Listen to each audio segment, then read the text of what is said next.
ओम गुरु सत्ताय नमः। गायत्री महाविज्ञान तृतीय भाग।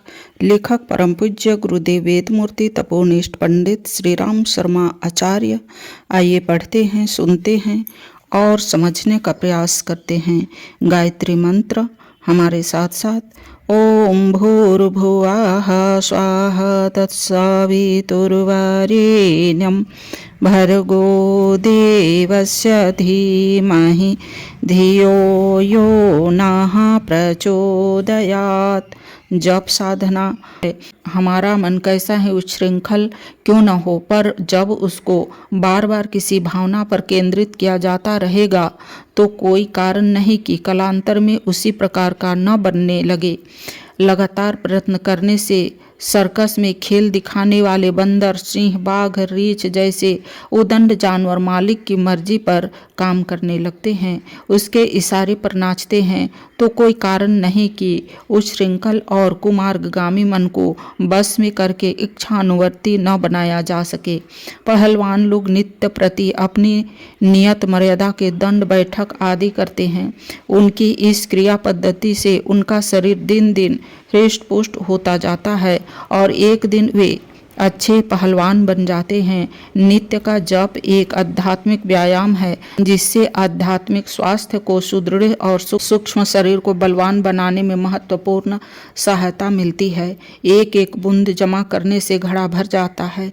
चींटी एक एक दाना ले जाकर अपने बिलों में मनो अनाज जमा कर लेती है। एक एक अक्षर पढ़ने से थोड़े दिनों में विद्वान बना जा सकता है। एक एक कदम चलने से लंबी मंजिल पार हो जाती है। एक एक पैसा जोड़ने से खजाने जमा हो जाते हैं। एक एक तिनका मिलने से मजबूत रस्सी बन जाती है।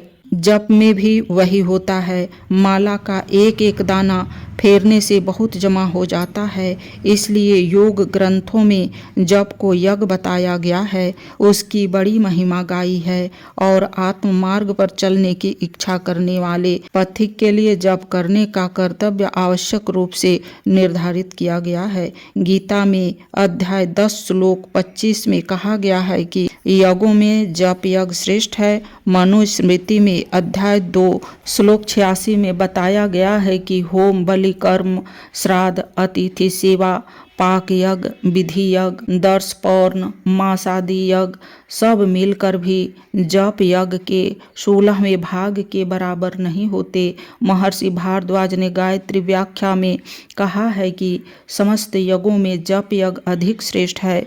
अन्य यज्ञों में हिंसा होती है पर जप यज्ञ में नहीं होती। जितने कर्म, यज्ञ, दान, तप है सब जप यज्ञ की 16वीं कला के समान भी नहीं होते।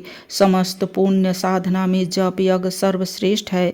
इस प्रकार के अगणित प्रमाण शास्त्रों में उपलब्ध हैं। उन शास्त्र वचनों में जप यज्ञ की उपयोगिता एवं महत्ता को बहुत जोर देकर प्रतिपादन किया गया है।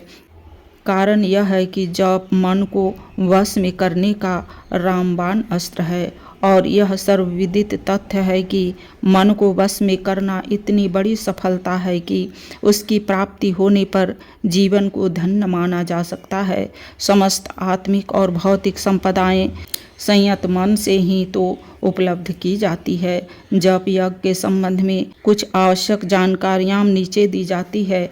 पहला, जप के लिए प्रातः काल एवं ब्रह्म मुहूर्त सर्वोत्तम काल है। 2 घंटे रात में रहने से सूर्योदय तक ब्रह्म मुहूर्त कहलाता है। सूर्योदय से 2 घंटे दिन में चढ़े तक प्रातः काल से भी ब्रह्म मुहूर्त अधिक श्रेष्ठ है। दूसरा, जप के लिए पवित्र एकांत स्थान चुनना चाहिए। मंदिर, तीर्थ, बगीचा, जलाशय आदि एकांत के शुद्ध स्थान जप के लिए अधिक उपयुक्त है। घर में यह करना हो तो भी ऐसी जगह चुननी चाहिए जहां अधिक खटपट न हो। तीसरा, संध्या को जप करना हो तो सूर्य अस्त से 1 घंटा उपरांत तक जप समाप्त कर लेना चाहिए। प्रातःकाल के 2 घंटे और शाम काल का 1 घंटा, इन तीनों घंटों को जोड़कर रात्रि के अन्य भागों में गायत्री मंत्र नहीं जपा जाता। चौथा, जप के लिए शुद्ध शरीर और शुद्ध वस्त्रों से बैठना चाहिए। साधारणतः स्नान द्वारा ही शरीर की शुद्धि होती है, पर किसी विवशता, ऋतु, प्रतिकूलता या अव्यवस्था की दिशा में हाथ मुंह धोकर या गीले कपड़े से शरीर पोंछकर भी काम चलाया जा सकता है। नित्य धुले वस्त्रों की व्यवस्था न हो सके तो रेशमी या ऊनी वस्त्रों से काम लेना चाहिए।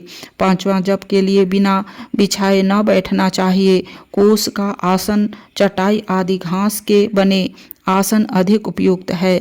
पशुओं के चमड़े, मृगछाला आदि आजकल उनकी हिंसा से प्राप्त होते हैं, इसलिए वे निषिद्ध है। 6, पद्मासन में पलती मारकर मेरुदंड को सीधा रखते हुए जप के लिए बैठना चाहिए। मुंह प्रातः पूर्व की ओर, श्यामकाल पश्चिम की ओर रहे। 7वां, माला तुलसी की या चंदन की लेनी चाहिए।